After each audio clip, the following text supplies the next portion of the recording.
رانا صاحب آج دوسرا روز ہے آپ کے سابق وزیر نواز شریف سے آج طویل ملاقات ہوئی, اس میں کیا فیصلے لیے گئے؟ دیکھیں اس میں مریم نواز صاحبہ جو ہے وہ 26 کو واپس جا رہی ہیں, 27 کو وہ پاکستان پہنچیں گی اور 1 فروری سے وہ اپنی سیاسی سرگرمیوں کا جو ہے وہ آغاز کریں گی. پارٹی کو لیڈ کریں گی پنجاب میں بھی اور جو ہے وہ KPK میں بھی.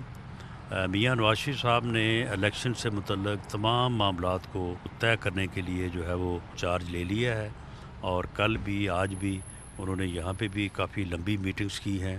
تمام معاملات کو پارلیمانی بورڈ, الیکشن سیل, یہ ساری چیزیں جو ہیں وہ خود ذاتی طور پہ جو ہے وہ ان چیزوں کو دیکھ رہے ہیں. پاکستان میں بھی ان کی مشاورت جو ہے وہ جو ہمارے سینئر لیڈرز ہیں ان کے ساتھ ہوئی ہے اور اس کے بعد پارٹی جو ہے وہ بھرپور طریقے سے الیکشن میں حصہ لینے جو ہے وہ جا رہی ہے. یہ بات طے ہے کہ وہ انشاءاللہ تعالی اس الیکشن مہم کو لیڈ کریں گے. رانا صاحب جنرل الیکشن پر بھی بتا دیے گا کہ جو جنرل الیکشن ہے کیا وہ اپنے وقت پر ہوں گے, کیونکہ PTI تو واضح ہے کہ یہ ہماری اسمبلیاں ڈیزولو کرنے کا مقصد یہ ہے کہ ہم جنرل الیکشن کروائیں گے, تو کیا جنرل الیکشن اپنے ٹائم پر ہی ہوں گے؟ نہیں, ان کا مقصد بالکل پورا نہیں ہوگا. جنرل الیکشن جو ہے وہ اکتوبر میں ہوں گے. یہ الیکشن جو ہے دونوں صوبائی اسمبلیوں کے, یہ آپ دیکھتے ہیں کہ یہ اپریل میں ہوتے ہیں یا اکتوبر میں جاتے ہیں, لیکن ہم نے ان کی تیاری شروع کر دی. ہاں صاحب, آخری سوال وہ آپ سے ہے کہ کل میاں صاحب نے بھی ایک 4 کریکٹر کا ذکر کیا. ان کے نام سے کہا گیا کہ خاص کر جو 2 کریکٹر تھے انہوں نے کہا کہ 2017 میں انہیں ڈسکوالیفائی کیا گیا اور انہوں نے اپنی ذات کے گرد پورے ملک کو گنوایا. کیا ان لوگوں کو کٹہرے میں لایا جائے گا, اور کیا جو غیر جمہوری قوتیں ہیں جنہوں نے 2017 میں بھی اور دیگر بھی پاکستان کی ہسٹری بڑی پڑی ہے, کیا وہ پولیٹیکل ہو گیا یا آپ کو ابھی بھی لگتا ہے کہ ابھی بھی وہ جو سیاست میں مداخلت ابھی بھی کر رہی ہیں؟ نہیں, جو کریکٹر نا وہ 4 نہیں 5 ہیں, یعنی ان کے ساتھ آپ عمران خان کو بھی شامل کریں نا, یہ 5 ہیں. تو رہی جہاں تک مداخلت کی بات جو ہمارے خلاف کی گئی, میاں نواز شریف صاحب کے خلاف کی گئی, اس کو تو اب جو ہے نا وہ خود بھی مانتے ہیں کہ ہم نے یہ سارا کچھ کیا ہے. اس کے بعد انہوں نے ہی پچھلے سال فیصلہ کیا کہ ہم اب پولیٹیکل کردار ادا کریں گے, اور اس مقصد کے لیے انہوں نے پبلک کمٹمنٹ کی ہے میڈیا پہ آ کے, ورنہ کبھی DG ISI اور DG ISPR اس طرح سے نہیں آتے. تو اس کمٹمنٹ کو وہ پورا کریں گے, ہمیں اس کے اوپر یقین کرنا چاہیے. جی بالکل, بہت شکریہ رانا صاحب آپ کے وقت کا. جی بالکل, وزیر داخلہ رانا ثناء اللہ ہمارے ساتھ موجود تھے. انہوں نے یہ بتایا کہ یہ جو حکومت لینے کا مشکل فیصلہ اس لیے لیا کیونکہ پاکستان, اگر ہم یہ حکومت نہ لیتے تو پاکستان ڈیفالٹ ہو جاتا. تو ریاست بھی ہمارے اس مشکل فیصلے کو اون کر رہی ہے. انہوں نے کہا کہ جب یہ اپنے جو جنرل الیکشن ہے وہ اپنے وقت پر ہوں گے اور عوام بھرپور ہمارا ساتھ دیں گے, کیونکہ ہم نے اس ملک کو ڈیفالٹ سے بچایا. ان کے ساتھ ساتھ یہ بھی کہا جب جنرل الیکشن ہوں گے عمران خان کو انہوں نے فتنہ قرار دیا. ان کی جانب سے کہا کہ جو فتنہ عمران خان ہے اس سے چھٹکارا جو ہے وہ بھی مل جائے گا. عظمت اوان آپ کا. خیبر پختونخوا اور پنجاب اسمبلی توڑ کر پھر معیشت پر حملہ کیا گیا. عمران خان کو ملک کو دوبارہ تباہی کی طرف لے جانے نہیں دیں گے. وفاقی وزیر احسن اقبال کی جام شوروں میں میڈیا سے گفتگو. کہا آئندہ انتخابات نئی مردم شماری کے مطابق ہوں گے. اپریل میں نئی مردم شماری کے بعد الیکشن کرانے کے لیے 4 ماہ درکار ہوں گے. ڈیوورس میں جیو پولیٹیکل صورتحال میں سیکیورٹی کوارڈینیشن کے موضوع پر مکالمہ ہوا. وزیر خارجہ بلاول بھٹو زرداری نے کہا کہ دنیا کو موسمیاتی تبدیلی سمیت کئی چیلنجز کا سامنا ہے. مسائل کے حل کے لیے دنیا کو باہمی تعاون سے چلنا ہوگا. تیسری دنیا کی معیشتیں دباؤ کا شکار ہیں. دنیا بھر میں گیس کی قیمتوں میں اضافہ ہوا. پاکستان کو فوڈ سیکیورٹی اور توانائی کے مسائل درپیش ہیں. خطے میں تنازعات کے حل کے لیے مثبت سوچ اپنانا ہوگی. انہوں نے کہا کہ روس یوکرین تنازع کا واحد حل صرف سفارتکاری ہے. روس یوکرین تنازع کے اثرات سے پوری دنیا متاثر ہوئی ہے. یوکرین کے مسئلے پر اقوام متحدہ کی قراردادوں پر عمل ہوتا ہے, مگر افسوس ہے اقوام متحدہ کی قراردادوں میں مسئلہ کشمیر صرف کاغذ کا ٹکڑا سمجھا گیا. Challenges of today in order to construct an order that has the buy-in of the international world. We do hope that the global South has their voices heard, has their perspective included. And if we do go down that path, where you have not only the global North, but also the global South as stakeholders in a new international order, then as far as the economic consequences, or the knock-on ripple effects of this colossal tragedy has had not only in Europe, but not only in the West, but all over the world. Gas prices have gone up in America, but they've also gone up in Pakistan. We've had food security, energy security issues. I think the perspective that we come to, particularly from the South perspective, is that we don't see the Ukraine conflict as the first and only time that international law and the United Nations Security Council resolutions have been violated. We find it ironic that the UN applies in Ukraine but not in Iraq. We find it sad that the United Nations Security Council resolutions that mean so much to all of Europe and all of the West right now mean nothing more than the paper that they're written on when it comes to the case of Kashmir. We hope that it is resolved sooner rather than later. We'd like to see a proactive approach from both sides to also pursue diplomacy in the pursuit of. Social media per petroleum مصنوعات کی قلت کی افواہیں گردش کرنے لگیں. وزارت petroleum نے افواہوں کی سختی سے تردید کر دی ہے. وزارت پیٹرولیم کے مطابق عوام قیاس آرائیوں اور گمراہ کن اطلاعات پر کان نہ دھریں.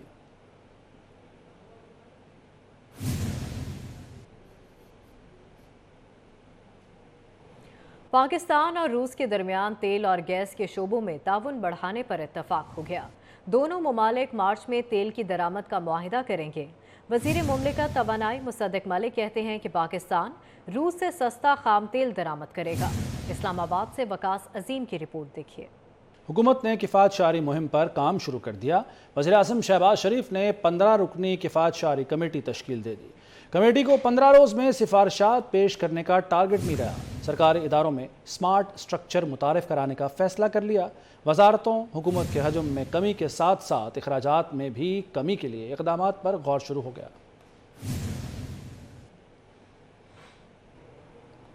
حکومت زرعی ٹیوب ویلز کی شمسی توانائی پر منتقلی کے لیے ہنگامی بنیادوں پر اقدامات کر رہی ہے. وزیر اعظم شہباز شریف کا کہنا ہے کہ ٹیوب ویلز کو شمسی توانائی پر منتقل کر کے کسانوں کی فی ایکڑ لاگت میں کمی آئے گی.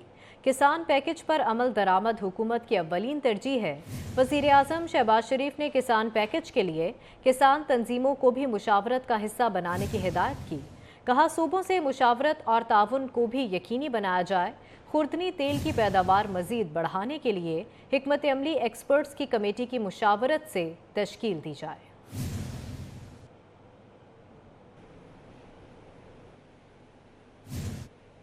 وزیر port and shipping Faisal Sabzwari سے کراچی ٹمبر مرچنٹس گروپ کے وفد نے ملاقات کی. ملاقات پاکستان نیشنل شپنگ کارپوریشن میں ہوئی. ٹمبر مرچنٹ گروپ کے صدر شرجیل گوپلانی نے بندرگاہوں پر درآمدی لکڑی سمیت دیگر مسائل سے آگاہ کیا. دیکھیے کراچی سے بسیم افتخار کی رپورٹ. وزیر port and shipping Faisal Sabzwari سے ٹمبر کے تاجروں کی ملاقات. ڈیمیجز، درآمدی لکڑی کے پھنسے کنٹینرز، بینکوں سے ڈاکومنٹس ریلیز نہ ہونے سمیت دیگر مسائل سے وفاقی وزیر کو آگاہ کیا گیا. صدر Karachi timber merchant group Sharjeel Gopalani کا کہنا ہے کہ ملاقات حوصلہ افزا رہی. کے پی ٹی اور بن قاسم سے جرمانے 100% معاف کر دیے جائیں گے، جبکہ نجی ٹرمینل سے بھی 50% جرمانے کم کرنے کے لیے بھی کوششوں کی یقین دہانی کرائی گئی. میں جو انہوں نے کل ٹویٹ کیا ہے اس پہ بھی بڑی ڈسکشن ہوئی، جس میں انہوں نے ہمیں بتایا کہ پورٹ قاسم اور کراچی پورٹ سے جو ڈیمیج ہے وہ 100% ویو کر دیا جائے گا، اور ساتھ ساتھ جو پرائیویٹ پورٹس ہیں ان سے بات چیت جاری ہے، جس میں 50% ایک دو پورٹس نے اپنی آمادگی ظاہر کی ہے کہ وہ ویو کریں گے. تو جا رہے ہیں کہ وہ تمام پورٹس ہیں ان کا ایک ہی بلینکٹ فارم ہو، تو اس پہ ان کی بات چیت جاری ہے. تو وہ کوشش کر رہے ہیں کہ 50% کم از کم ویو ہو جائے پرائیویٹ پورٹس پہ بھی. شرجیل گوپلانی نے شکوہ کیا کہ اسٹیٹ بینک نے اپنے وعدے پر عمل نہیں کیا. مرکزی بینک کے افسران فون تک نہیں اٹھاتے. آج کے دن تو آپ یقین کریں کہ اسٹیٹ بینک کے افسران ہمارا فون بھی نہیں اٹھا رہے. پہلے تو ڈیلی ہماری بیس پہ بات ہو رہی تھی، اب وہ کب اینالائز کریں گے اور کب اس چیز کو ریلیز کریں گے ہمیں سمجھ میں نہیں آ رہا ہے اس وقت. شرجیل گوپلانی نے بتایا کہ ڈیمز اور بریجز سمیت بڑے پروجیکٹ کے لیے سامان نہیں ہے. 13 جنوری کے بعد ہم نے اسٹیٹ بینک کی ہدایت پر کام بند کر دیا ہے. امریکہ سمیت کئی ممالک سے رابطہ ہے. Chief justice of Pakistan Umar Ata Bandial اور جسٹس اطہر من اللہ نے اڈیالہ جیل کا دورہ کیا. آئی جی جیل خانہ جات نے قیدیوں کو دی جانے والی طبی سہولیات سمیت دیگر امور پر بریفنگ دی. چیف جسٹس نے آئی جی جیل خانہ جات کو جیل عملے کی خصوصی تربیت کرنے کی ہدایت کی. چیف جسٹس نے قیدیوں کو لیگل ایڈ فراہم کرنے کی بھی ہدایت کر دی.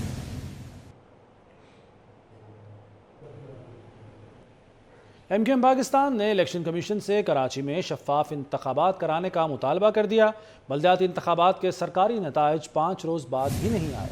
وسیم اختر کہتے ہیں چیف جسٹس پاکستان از خود نوٹس لیں، بلدیاتی انتخابات ایسے ہوئے ہیں تو عام انتخابات کا کیا حال ہوگا۔ ننکانہ صاحب میں 1.5 ماہ قبل تعینات ہونے والے ڈی پی او سردار محرن خان نے جرائم پیشہ عناصر کے خلاف کارروائیاں تیز کر دیں۔ سردار محرن خان کہتے ہیں کہ زمینوں پر ناجائز قبضہ کرنے والوں اور عادی مجرمان کو بلیک لسٹ کر کے شناختی کارڈز اور پاسپورٹ منسوخ کیے جا رہے ہیں۔ کرمنلز ہیں ان کے لیے ہم یہ چیز دیکھ رہے ہیں جو بعض اوقات کوئی ایسا ہینیس کرائم کر کے فلی آف کر جاتے ہیں، یا ایسے لوگ جو مختلف جو بدمعاش ہیں جنہوں نے معاشرے کا امن خراب کیا ہوا ہے، قبضہ گروپ ہے، قبضہ مافیا ہے، یا باقی لوگ ہیں جو رسہ گیر ہیں، جو نام نہاد ٹاؤٹ مافیا ہے، ان کے خلاف ہم سٹرونگ ایکشن لے رہے ہیں۔ یہ ہمارے پریونٹیو میئرز میں آتا ہے کہ ان کے ہم دیکھیں گے کہ اگر وہ لائبل ہوں گے جس کیٹیگری میں وہ فال کریں گے کہ ان کے آئی ڈی کارڈز وہ جو ہیں وہ انڈر چیک آبزرویشن رکھے جائیں، اسی طرح ان کے پاسپورٹس کینسل کروائے جائیں، یا اگر ہمیں ریڈ وارنٹس ایشو کرنے پڑتے ہیں تو وہ ہم کروائیں گے انٹرپول کے تھرو۔ جو ایسے جو اشتہاری ملزمان ہیں جو باہر کے ملکوں میں گئے ہوئے ہیں ان کو ہم لے کے آئیں گے، تو ان کے خلاف کرمنلز کے خلاف جو گھیرا ہے وہ تنگ کیا جا رہا ہے۔ نوجوان میں ادب کا شعور اجاگر کرنے کے لیے آرٹس کونسل کراچی میں وجیہ وارسی کے ناول گوگلی سب جانتی ہے کہ تقریب رونمائی ہوئی، جس میں علم و دانش سے وابستہ معروف شخصیات نے شرکت کی۔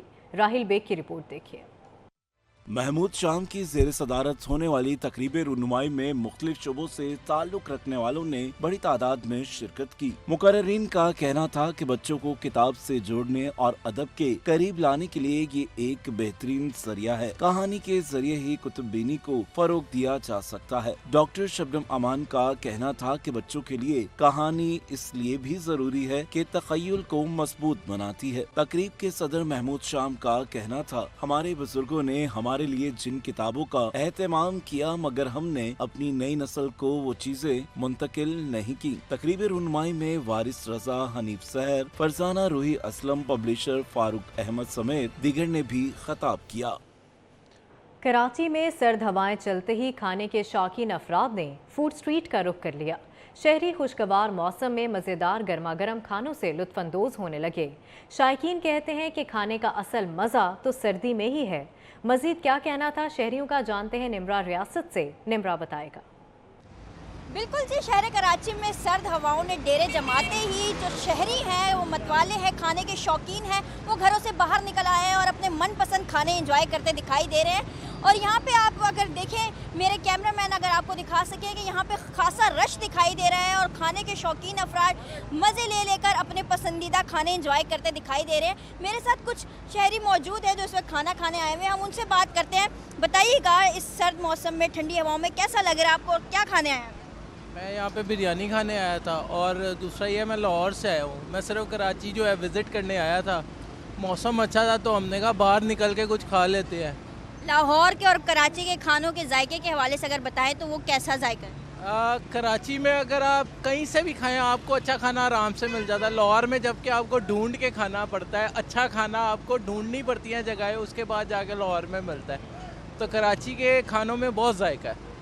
اور موسم کے حوالے سے کیا کہیں گے، کراچی کا موسم کیسا ہے؟ موسم اگر میں لاہور میں رہتا ہوں ظاہر سی بات ہے تو مجھے اس حساب سے اگر میں دیکھوں تو کراچی کا موسم مجھے پلیزنٹ لگتا ہے۔ یہاں پہ لوگ آگ جلا کے بیٹھے ہوتے ہیں، انہیں سردی لگ رہی ہوتی ہے، لیکن مجھے تو یہ نارمل لگتا ہے۔